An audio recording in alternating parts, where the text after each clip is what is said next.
Hello, everyone. Welcome to ADC Sports Dallas Primetime. Tonight, we will talk about the latest wide receiver news for the Dallas Cowboys. We'll talk about the one big bet that the Cowboys could make at that position in day 3 of the NFL draft. We'll talk about the big announcement that the Cowboys could be making, and we'll have some fun trying to make wild guesses as to what is the announcement that the Cowboys are seemingly teasing in the news. And finally, we'll close the show with a message from former Cowboys running back coach Gary Brown as we continue to process the news. I found a clip that it's a tremendous life message, so that's how we'll close out the show tonight. But welcome, everyone. Thank you for tuning in. I hope that you're having a tremendous start to the week. It's Monday, and on Primetime, we have a lot to talk about. So thank you for tuning in. Make sure you hit the like button. Share the show. If you're watching on Facebook, YouTube, or Twitter, let your friends know about ADC Sports Dallas Primetime. Shout out to the YouTube audience and the Facebook audience. I see you, Lumen, Charlene Evans, burner account who went to a Major League ball game today, it appears. That is amazing. I hope that you enjoyed it, burner, and especially because the Orioles, your Orioles, ended up with the W. Bruce got the use. What is up? Kenneth Fraser over at Facebook. Shock as well. Dario. Thank you. Thank you guys for being here tonight. I appreciate it. And let's talk about some Dallas Cowboys football. We'll talk about some wide receiver news because Malik Turner was on the reports. He will not be coming back to the Dallas Cowboys. We'll talk about what it means, and we'll talk about the wide receiver depth in Dallas heading into the NFL draft. So let's start the show officially. Here we go, guys. Without further ado, let's kick this one off.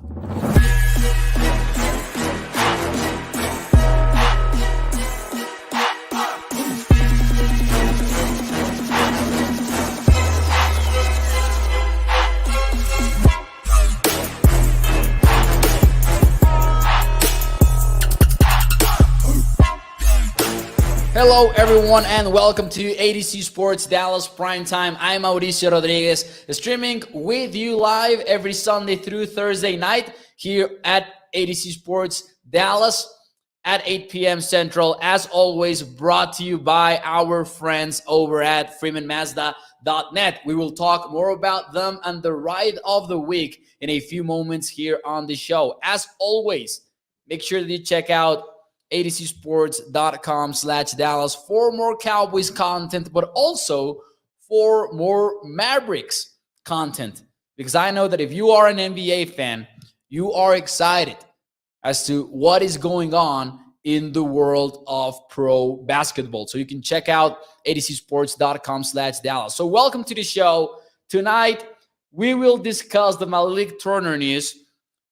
Kind of take a quick look at the Cowboys wide receiver depth and discuss a big bet, high upside bet that the Cowboys could make at wide receiver in day 3 of the NFL draft.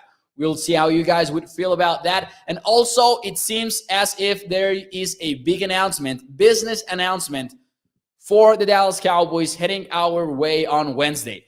And we'll have some fun with it. We'll try to take some wild guesses as to what it is towards the end of the show. What is up, Matt Owen? Hadn't seen you in a while in the YouTube chat. Thank you for being here. What is up, Tommy? Let's go, Mavs. Especially, says Nicholas, to the 49ers. So, yeah, let's get right into it. Malik Turner, gone from the Dallas Cowboys. He was a free agent this year. The Cowboys did not re-sign him, and now he is headed on a 1-year deal to the San Francisco 49ers to make it hurt a little bit more. But listen, props to Malik Turner. Happy that he landed on his feet. As Chuck is saying in the YouTube chat, congratulations to Turner. The Cowboys were not going to pay him. Now, it shouldn't be a super expensive deal for the San Francisco 49ers. Malik Turner had a small role with the Cowboys offense in 2021, but still he flashed a lot of potential. And sometimes we even forgot that he was actually a veteran in the NFL. He really wasn't this second-year player or rookie player or anything like that. He was very young, but it wasn't like the Cowboys were maybe betting on develop him for a long time in order for him to earn a role with the team. I guess that the first answer that the question, that comes to mind after learning about Malik Turner signing with the 49ers is the following question. Would you rather have Malik Turner or Noah Brown for 2022? The Cowboys still have Noah Brown locked up under contract. One of the first moves they made this offseason, they extended him for 2022, known as a solid special teamer and also as a very good blocking wide receiver. But a question for you guys is, would you rather have had Malik Turner or Noah Brown for 2022? Because it's interesting that Brown came on a very cheap deal, and I would assume a very similar deal to what it would have cost to get Malik Turner on board for another year. So let me know your answers, and before I give you mine, let me talk to you about the ride of the week from our friends over at freemanmazda.net, because the ride of the week is the CX-9 Touring, and it starts at $39,050 on their website. It's got Apple CarPlay, Android Auto, which are game-changing features, third row sitting, adaptive cruise control, and two special features for the CX-9. That is all-wheel drive and also rain sensing wipers, so you don't have to worry about that. Make sure you check out the Mazda CX-9 Touring. Check out the carbon version. That's one that I love over at the freemanmazda.net website. One more time, freemanmazda.net. Check it out. Let's look at some of your answers. Noah Brown says T. Sila. Vernon over at Facebook says Turner, easy. Tommy goes with Brown. Nicholas goes with Malik. He looked decent in our system. Hey, somewhat of an even response from Cowboys Nation on this discussion. Burner account says neither moves the needle, so flip the coin. Joel Wilson says, Ced Wilson. That would have been nice. Now, to be fair, Cedric Wilson would be on another tier because he did command a multi-year deal from the Miami Dolphins at a higher average value per year than we maybe even expected. But I would say that my answer is Malik Turner. I like Noah Brown, so it's not like I think that this is a bad move by the Cowboys or anything like that. But it's fair to point out that maybe the wide receiver depth continues to be a bigger concern than it appears. It's gotten to the point in which you feel like it's such a pressing need that if the Cowboys don't do anything about it in the first 2 days of the NFL draft, it's difficult to feel super good about the Cowboys because wide receiver group, because you've got CeeDee Lamb. You don't know if you have Michael Gallup ready for week 1. That is still a big question mark. And Stephen Jones mentioned the possibility of him missing maybe 2 to 3 games when the season starts. You look at the depth, and after James Washington and some of those guys, I think 2 young ones that jump out of the page as maybe players that the Cowboys have high hopes for is only Simi Fehoko and TJ Basher. Remember that TJ Basher was actually having a pretty good training camp year.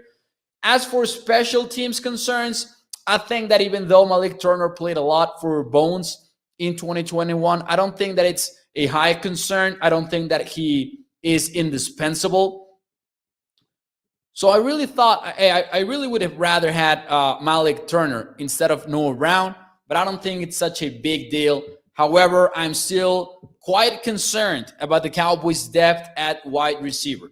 Even with Michael Gallup back, say Michael Gallup comes back in time for the kickoff. I was going to say opening day because I've been thinking a lot about baseball and it's opening day lately. But say that Gallup is ready for the kickoff in week 1. Even still, you're somewhat concerned about how the Cowboys roster looks at wide receiver because these are the only receivers on the roster for Dallas. other than the starters who you already know, Gallup, Lamb, and for now, I think you need to include James Washington as the number 3. You have TJ Basher, Brandon Smith with 1 year of experience, who I don't know how high the Cowboys are on Brandon Smith. You've got Simi Fehoko, Noah Brown, and that, ladies and gentlemen, is it. So it feels like, I'm always in the mentality of best player available in the draft. But both offensive guard and wide receiver feel like a pressing enough need that the Cowboys must address at some point in their top 3 picks of the NFL draft. And that's not an ideal spot, but plenty of teams are on a similar place at several positions. David Bell says, Danny Savage, my wide receiver 1. David Bell has great tape, 40 time, not so great, says Chris Graham. So let's talk about those day 3 wide receivers that the Cowboys could spend picks on.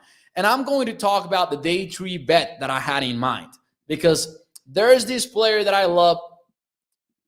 I'm biased, I will admit it, because I'm a Clemson fan. But my question from me to you guys is, what round is the lowest that you would draft Justin Ross? Justin Ross could be there in the 4th round or the 5th round. He is Dane Brugler's 19th best wide receiver in the NFL draft. And he's the first one out of the top 100. So Dane Brugler has 18 wide receivers in his top 100. Justin Ross just misses the cut. So for those of you who maybe don't know about Ross's story, he was bound to be a first-round prospect. In 2018, in 2019, he was part of the Clemson teams that were national champions with Trevor Lawrence, traditional X-receiver. He high points the ball. He was very productive, led the team in receptions in 2019, set a school record in 2018, plenty of yards after catch, but then came the red flags. And when you talk Justin Ross, you talk about 2 red flags in specific. Number 1, and the biggest weakness of all, is the injury history. In 2020, he had to have a spinal surgery, and then in 2021, he had foot surgery. Finally decided to skip his senior season, enter the NFL draft. But late in his career, not only did he deal with bad health, he also dealt with bad quarterback play.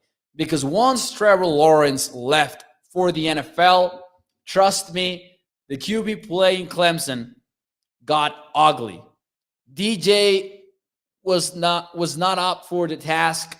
I don't know if he will bounce back or not, but DJ was not really giving Clemson a consistent passing attack. And you can see that when you look at Justin Ross. You can see him beat his cornerbacks. You can see him create a separation and still not get the football accurately. But Justin Ross, as opposed to other potential receivers that the Cowboys could look at in day 3, actually has the potential to be a big weapon in different ways for the Cowboys. You can play him inside, you can play him outside, which I believe is different than, say, Khalil Shakir, just to give you the first example that pops to mind from Boise State. Because Khalil Shakir, even though I like that player, is going to be a slot wide receiver. Or for example, someone mentioned David Bell, who I believe is likely to go in the 3rd round. David Bell is more of an immediate starter for your team. Maybe you're not betting on the upside or anything like that. You're just betting on who he is right now in 2022.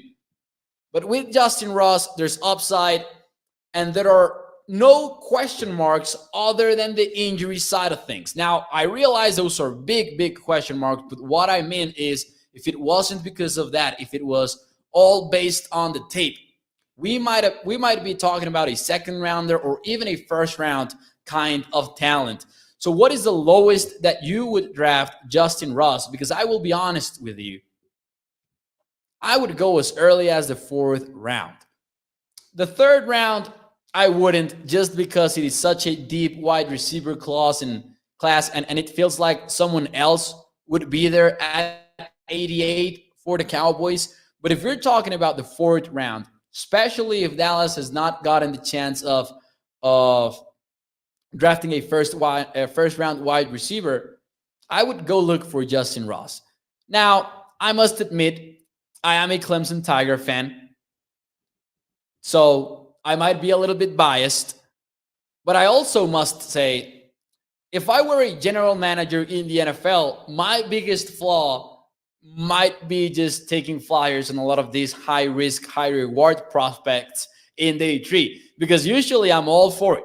I have no complaints if my team is going to go make a bet like this one. So let's look at some of your answers to that question that I posed. Kenneth Fraser goes with the 5th round. Don't like him, says Nicholas. He had a ton of drops. I do like him for everything that is not injury related, to be honest. Tommy says it's Burks or no one. Now, here's where it gets even more interesting. I'm more comfortable with the Cowboys making this bet if they draft a wide receiver earlier than I am if they don't. Because if they don't, we go back to this draft class being so deep that I'm just betting on them finding someone at some point in the draft. But if you don't, but if you have an insurance policy, you say that if the Cowboys take Treylon Burks in the 4th round, then I like Justin Ross even better, because you're not drafting for need anymore. You're just drafting for the best player available, and maybe you're taking a flyer on the guy. Burner account, however, says, I would not draft him, to be honest. Danny Savage says, bad backs get worse, not better. 4th to 5th, says Vernon, gotta shore up the offensive line, grab an aggressive run-stopping defensive tackle. Ryan Doyle says, oh no, we cannot keep drafting players with injury issues. We have been down this road before. But still, we have seen that pay off for other teams across the entire league, even with the Cowboys, to be honest. I like Justin Ross, says Asian Persuasion, day 3.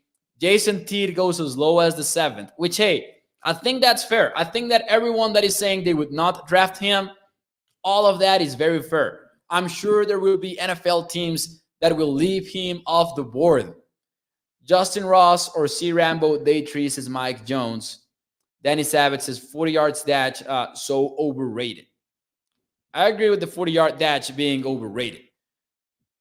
But hey, I think that Justin Ross can generate separation. I think that he can high point the ball. I think that he can really translate to the next level.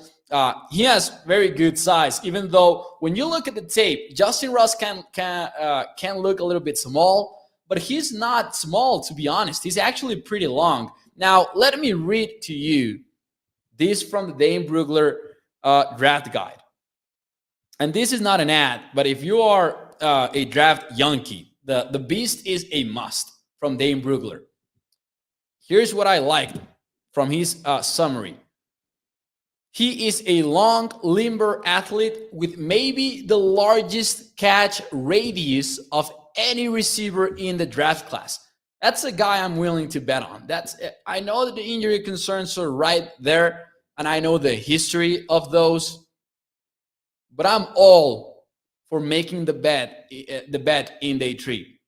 I think losing Turner too affirms that Burks pick, honestly, says Nicholas. Hey, I will miss Malik Turner. I'm not sure that I agree with this, though. I think that it changes nothing, to be honest, because I wasn't expecting Turner to be a starter at all for the Dallas Cowboys.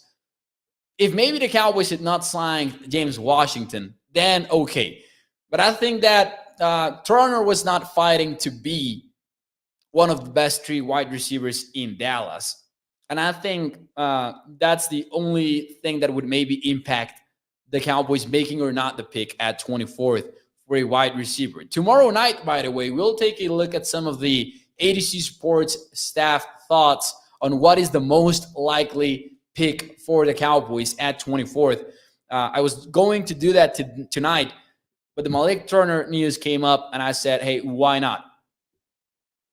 Mo, if we're not going to be active in free agency, says burner account, our margin for error with these picks is so much more critical. BPA needs to be the philosophy because a missed reach is so much more costly.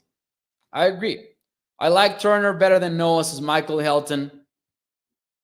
All right. Ryan Doyle says Ross is not the boss and has no sauce. I do like Ross. I will say that. I like just about everything that we've seen on the tape for Justin Ross. But he is a huge risk. I'm not going to say otherwise. But anyways, moving on, guys, let's have a little bit of fun with this news because there was a little bit of an interesting, different kind of announcement or report from USA Today. And this is from Jory Epstein tweeting out earlier on Monday night. The Cowboys will host a quote-unquote major business announcement press conference this Wednesday with Jerry Jones and special VIP guests, they say. What are y'all guessing? Now, let's have some fun with this. Major business announcement press conference. So do me a favor, if you're watching on Facebook or YouTube, just for fun, take a wild guess at the Cowboys business announcement. Because please, do not let it be something along the lines of just an irrelevant sponsorship that no one cares about. Let it be something truly intriguing at the very least. Jared says, Honey Badger. Hey, Jared, I would love for you to be right, but I think that the business word right there is telling us that it has nothing to do with a player. But I would love it to be that. Chris's money, sniffing jocks. Jerry selling the teams is toxic. Katie says Jerry Jones stepping down and retiring.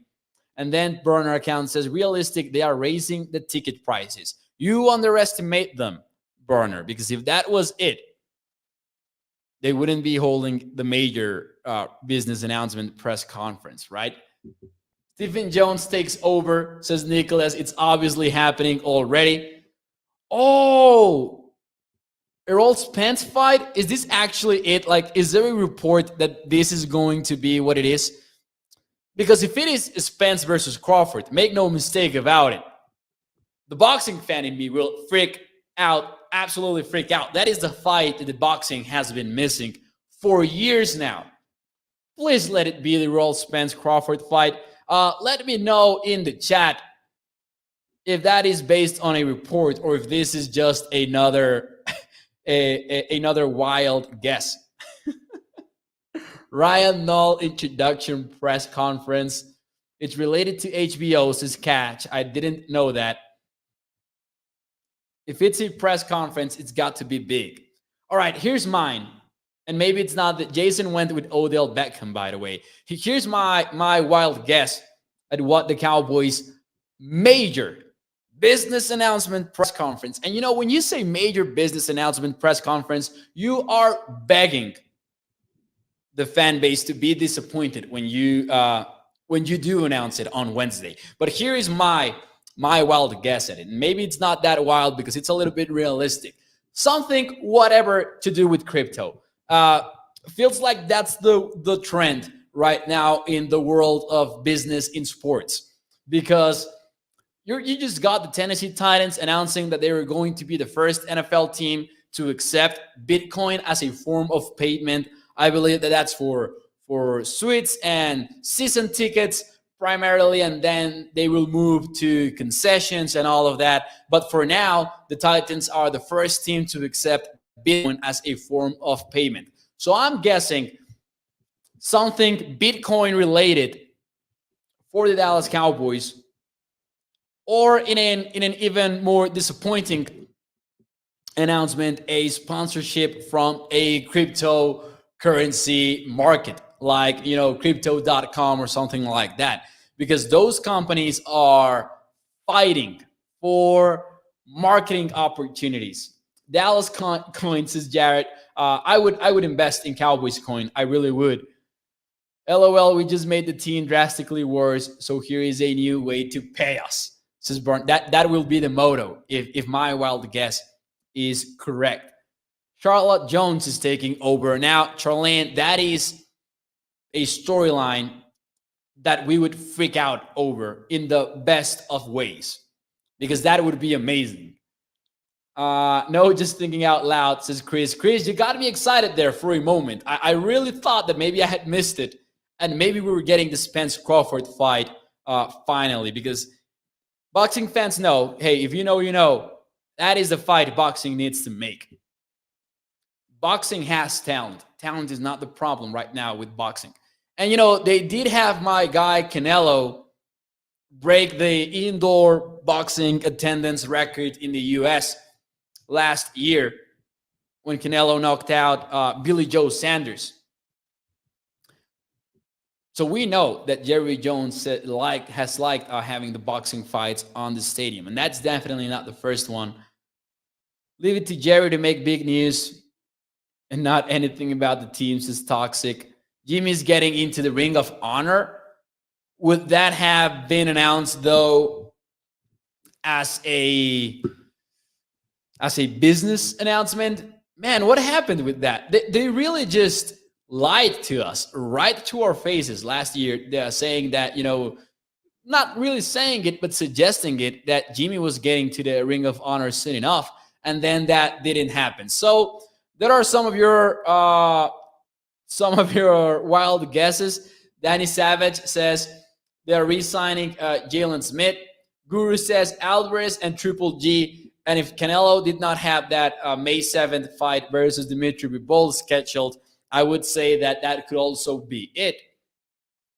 Maybe afterwards, though. My dream scenario, and I know that I'm going off a sidetrack here, but I need to say it now.